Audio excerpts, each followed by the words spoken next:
Okay, so these new gifts that Guerrilla have released look insane.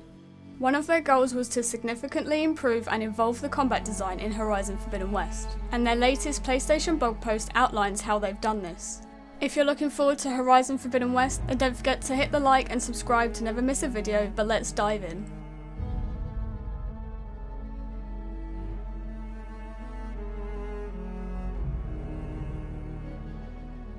Combat designer Charles Perrine says that they first wanted to add an additional depth to the gameplay by increasing the skill cap for players in terms of melee combos and valor surges. For players who spend time perfecting their combat skills, will find some more stylish ways to take out their enemies. Second, they wanted to cater to a variety of playstyles and focus on the freedom of choice. Lastly, they wanted to design challenging enemies that will encourage the players to use all of their abilities and skills.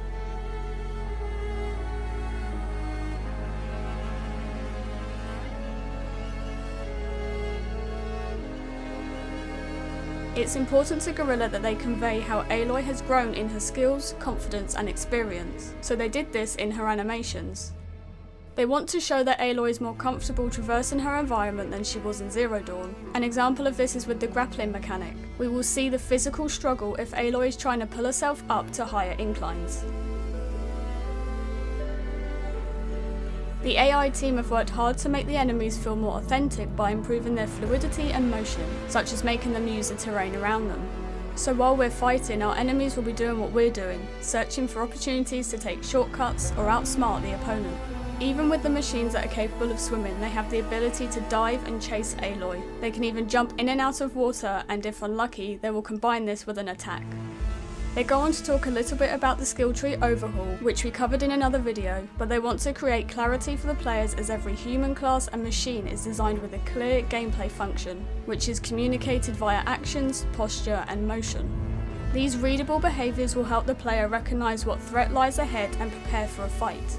They've also played around with timing, giving opportunities for Aloy to strike, block or run, as well as showing some personality through these animations. We then have the player and enemy responses to create fun yet challenging gameplay while also maintaining the authenticity of the characters, so the player can react accordingly to get a fast and pretty much instant response.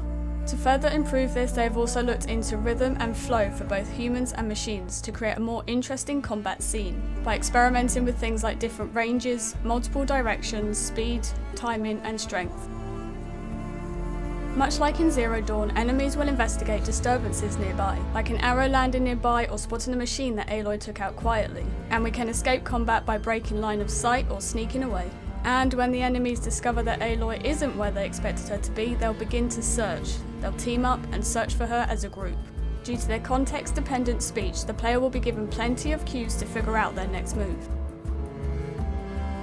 Even the audio team has worked to make these battles feel more alive. Machines have unique audio cues to help distinguish between melee or specific ranged attacks. Melee attacks are communicated by distinct sounds that build up towards an impact moment, while ranged attacks have their specific weapon charge-up sounds or projectile sounds.